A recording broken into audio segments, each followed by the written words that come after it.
नमस्कार, capital TV में आपका स्वागत है। सुप्रीम कोर्ट में पिछले दिनों एक ऐसे केस की सुनवाई हुई जिसके फैसले के बाद हिंदुस्तान में ये गुलाम मानसिकता से ग्रसित पत्रकार, पॉलिटिकल पार्टीज, नेता सोशल मीडिया में खुशियां मनाने लग गए कि बाबा रामदेव को सुप्रीम कोर्ट से फटकार लगी। इनके हीन भावना से ग्रसित मस्तिष्क को देख के दया तक नहीं आती। एक व्यक्ति हिंदुस्तान के पौराणिक ज्ञान को पूरे विश्व में फैला रहा है और बीच में खड़ा कौन हो जा रहा है? यहां का कानून, यहां के कोर्ट्स, यहां की एजेंसियां। खैर, जो हुआ सो हुआ, लेकिन सवाल यह है कि कोर्ट ने बाबा रामदेव को फटकार क्यों लगाई? ये जानने और समझने के लिए हमारे साथ अश्विनी उपाध्याय जी हैं। आपका बहुत बहुत स्वागत है। ये कोर्ट में मुझे कहना नहीं चाहिए लेकिन फिर भी कहूंगा, कभी आपने सुना कि जो टेररिस्ट जाकिर नायक, उसके खिलाफ कोई भी केस हो, जज ने उसे डांट लगा दिया हो, फटकार लगा दी हो, जजेस की बोलती बंद हो जाती है। बाबा रामदेव को देखा नहीं कि कोई ज्ञान की गंगा का सागर जो है लगा करके आपने फटकार लगा दी। क्यों हुआ ये काम? देखिए, जो रामदेव जी को कोर्ट ने कुछ कहा है, उल्टा सीधा कहा है, उसका जो मूल कारण है वो नेहरू जी द्वारा बनाया गया 1954 का कानून है। भारत की चिकित्सा व्यवस्था को बर्बाद करने, भारत की चिकित्सा, योग, आयुर्वेद, नेचुरोपैथी को खत्म करने के लिए अंग्रेजों ने 1940 में कानून बनाया था, ड्रग एक्ट। नेहरू जी ने उस कानून को खत्म करने की बजाय उसी कानून को कॉपी पेस्ट मार के एक नया कानून बना दिया 1954 में, जिसको कहते हैं drug and remedy act, magic act. और वो कानून आज भी चल रहा है। उस कानून में क्या है? उस कानून में 55 बीमारियों की लिस्ट है और कानून ये कहता है कि इन 55 बीमारियों के बारे में आप प्रचार प्रसार नहीं करेंगे, आप ये नहीं कहेंगे कि इन 55 बीमारियों का हम इलाज कर सकते हैं। अब कानून बना क्यों था? अंग्रेजों ने क्यों बनाया था? अंग्रेजों ने इसलिए बनाया था, उन 55 बीमारियों का उस समय एलोपैथी में इलाज ही नहीं था। अब ये समझ लीजिए, यह अंधा कानून इसी को ही कहते हैं कि कानून और कोर्ट अंधा हो जाता है कि अंग्रेजों के जमाने में 55 ऐसी बीमारियों को चिन्हित कर दिया गया जिसका इलाज एलोपैथी में नहीं था, और ये कानून बना दिया गया कि चूंकि उनके पास इसका इलाज नहीं है, कोई व्यक्ति ये क्लेम ना करे कि इसका इलाज हमारे पास है। यही है, एकदम यही है। और उन 55 बीमारियों का इलाज हमारे पास मतलब भारतीय चिकित्सा में उसका इलाज है। नपुंसकता का इलाज, बाजपन का इलाज भारतीय चिकित्सा में है। योग, प्राणायाम, नेचुरोपैथी में इसका इलाज है। और मैं बहुत ऐसे लोगों को जानता हूं जिन्होंने रामदेव जी के यहां अपना उपचार कराया और ठीक हो चुके। डायबिटीज ठीक हो चुकी है, कैंसर का वो इलाज करते हैं। मैं अपना बताता हूं, मेरे पिताजी का घुटना खराब हो गया, राइट। मैंने एम्स में दिखाया, बोले घुटना ट्रांसप्लांट करना पड़ेगा। मैंने राम मनोहर लोहिया में दिखाया, बोले घुटना ट्रांसप्लांट करना पड़ेगा। मैंने दिल्ली के सबसे बेस्ट प्राइवेट हॉस्पिटल में दिखाया, बोले घुटना ट्रांसप्लांट करना पड़ेगा। मैं उनको हरिद्वार ले गया अपने पिताजी को, 10 दिन वहां रहे, 10 दिन में पतंजलि में बिल्कुल फिट हो गए। आज की डेट में ट्रांसप्लांट करना छोड़ दीजिए, आराम से खेतों में भी जाते हैं, साइकिल भी चलाते हैं, आराम से इंडियन टॉयलेट में भी बैठ लेते हैं, सब काम अपना काम करा रहे हैं। जो 3-4 लाख रुपए घुटना का मांग रहे थे वो भी हमारा बच गया और घुटना ट्रांसप्लांट नहीं कराना पड़ा। अब एलोपैथ के पास घुटने का इलाज नहीं है, केवल एक ही इलाज है, ट्रांसप्लांट करना। आयुर्वेद में, नेचुरोपैथी में इलाज है, बिना ट्रांसप्लांट के घुटना ठीक हो जा रहा है।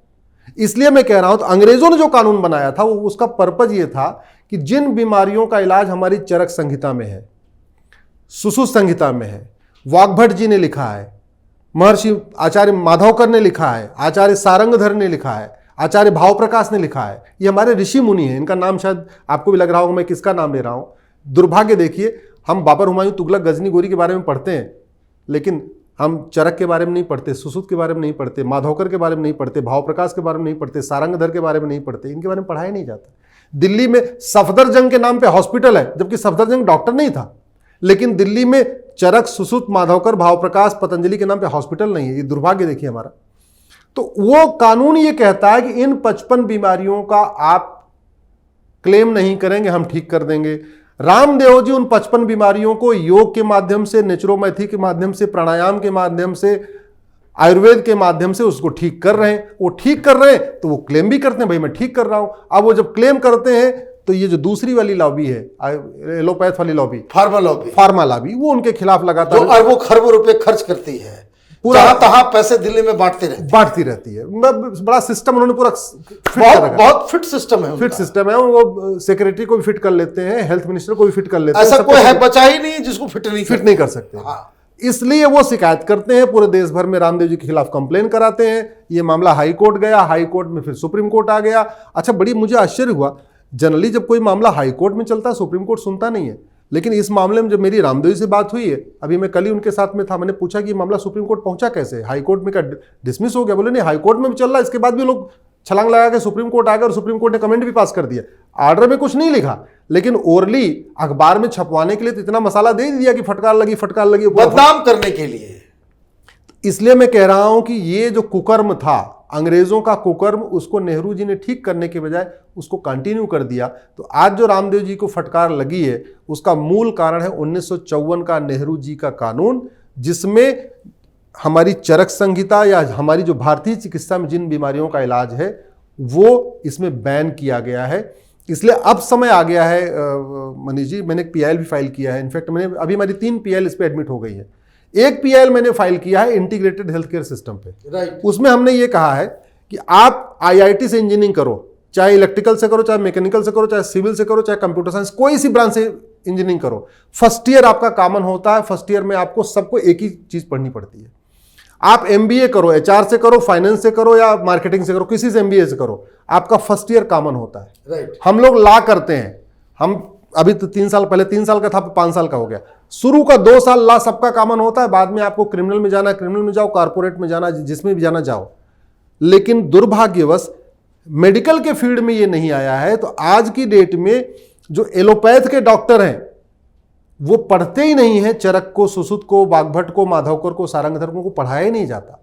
जबकि चाइना में ये सिस्टम है। चाइना में आप कोई सी फील्ड में जाओ, सबसे पहले आपको चाइनीज ट्रेडिशनल मेडिकल सिस्टम पढ़ना पड़ेगा। राइट। लेकिन भारत में सभी डॉक्टरों को नहीं पढ़ा जाता है। तो इसलिए मैंने पीआईएल फाइल किया है, नीति आयोग ने कमेटी बना दिया है, सरकार उस पर काम भी कर रही है। हमारा ये कहना है मेडिकल का शुरू का 2 साल आप सबके लिए कॉमन करो, उसको होम्योपैथी पढ़ना बाद में करे या एलोपैथ में जाए, आयुर्वेद में जाए, लेकिन शुरू के उसको 2 साल उसका कॉमन सब्जेक्ट करिए सबके लिए, जिससे कि लोग सबसे पहले इंडियन मेडिकल सिस्टम को तो पढ़ें। अभी एलोपैथ में क्या हो रहा है कि बुखार हुआ, भैया ये टैबलेट देनी है। बुखार क्यों आया, कैसे आया, उसका परमानेंट क्या इलाज है, पहले उस पर तो चर्चा हो जानी चाहिए। हमारी जो भारतीय चिकित्सा है वो रूट काज के ऊपर काम करती है, परमानेंट उसके क्योर पे काम करती है। वो केवल दबाती नहीं, कंट्रोल नहीं करती। हमारी भारतीय चिकित्सा प्रिवेंशन भी करती है। दूसरा, योग प्राणायाम। अब योग प्राणायाम के जरिए बहुत सारी बीमारियां ठीक होती हैं। कपालभाति, अनुलोम विलोम के जरिए बहुत सारी बीमारियां ठीक होती हैं, जिसका एलोपैथ में उसका इलाज नहीं है। और उसके लिए सर्टिफिकेट, उसके लिए आपको कहां से आप लेकर के आएंगे, क्लेम नहीं कर सकते। बस समस्या ये हो रही है। तो इसलिए मैं कह रहा हूं उस कानून को, 1954 का कानून, उसको बदलना बहुत जरूरी है। एक तो बड़ा भी मैंने एक लेटेस्ट पीआईएल फाइल किया, एक आयुष्मान भारत योजना चल रही है। नाम उसका आयुष्मान भारत है, लेकिन उसमें आयुर्वेद नहीं है, उसमें केवल एलोपैथ है।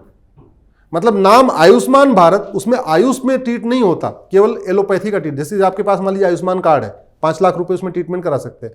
तो नर्सिंग होम में जो एलोपैथी वाली नर्सिंग होम, वहां तो अपना इलाज करा सकते हैं। आप पतंजलि में जाकर उसमें इलाज नहीं करा सकते। आप कहीं पे भी जो आयुर्वेद का सेंटर है, नेचुरोपैथी का सेंटर है, जहाँ पे योग प्राणायाम के जरिए आपका इलाज होता है, वहाँ वो काम ही नहीं करता। तो ये सिस्टम जरा सोचो कि हम 75 साल हमारी आज़ादी के हो गए हैं, लेकिन आज भी जो विदेशी चिकित्सा व्यवस्था है वही प्राइमरी, उसी को ऊपर रखा गया है। जो भारतीय चिकित्सा व्यवस्था उसको नीचे रखा गया है। और खासतौर पर ऐसे कानून चल रहे हैं, कायदे से सुप्रीम कोर्ट को कहना चाहिए भैया ये कानून 1954 का है और ये कॉपी पेस्ट है 1940 वाला कानून।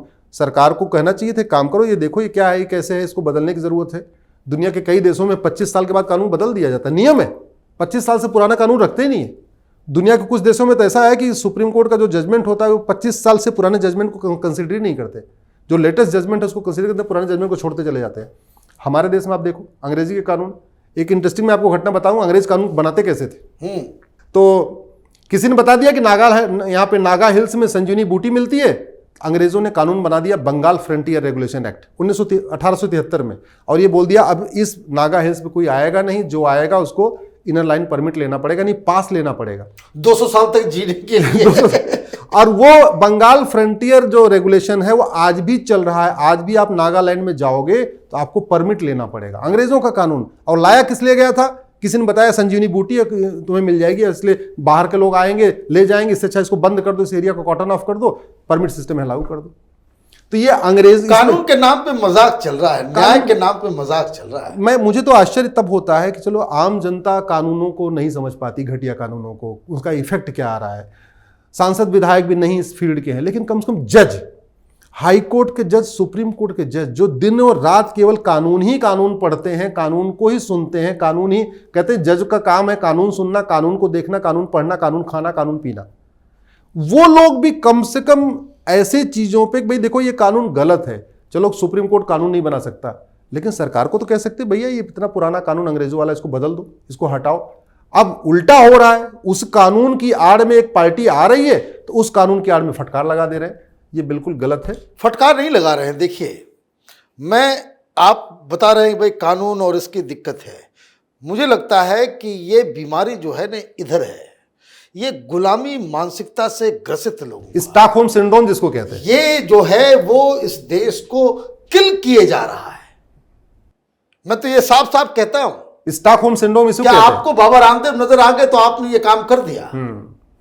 कोई वहां पे दाढ़ी टोपी वाला होता, कोई पादरी होता, सुप्रीम कोर्ट की हिम्मत पड़ती कि भाई आप उस तरह की जो है बयानबाजी कर दें बदनाम करने के लिए, भाई अगर है तो लिख करके आपको देना चाहिए, बताना चाहिए, नोटिस इशू करना चाहिए। तो खैर, आपका बहुत बहुत धन्यवाद ये बताने और समझाने के लिए भाई किस तरीके से एक नेहरू जी के कानून की वजह से रामदेव जी को फटकार लग रही है, रामदेव जी को फटकार लग रही है। आपका बहुत बहुत धन्यवाद। अगर आपको ये वीडियो पसंद आया तो आप इसे लाइक करें, शेयर करें और कैपिटल टीवी को सब्सक्राइब करें। धन्यवाद।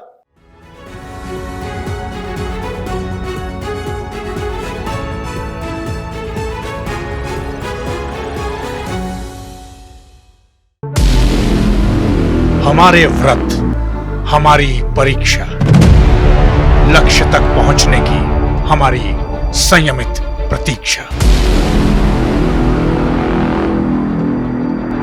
हमारे छठ से और हमारे हठ से पूरी दुनिया वाकिफ है। हमें विकल्प पर नहीं, अपने दृढ़ संकल्प पर अटूट विश्वास है, क्योंकि हार हम मानेंगे नहीं और विपरीत परिस्थितियों पर प्रहार हम छोड़ेंगे नहीं, जब तक हमारी जीत सुनिश्चित नहीं हो जाती, क्योंकि हम बिहार से हैं।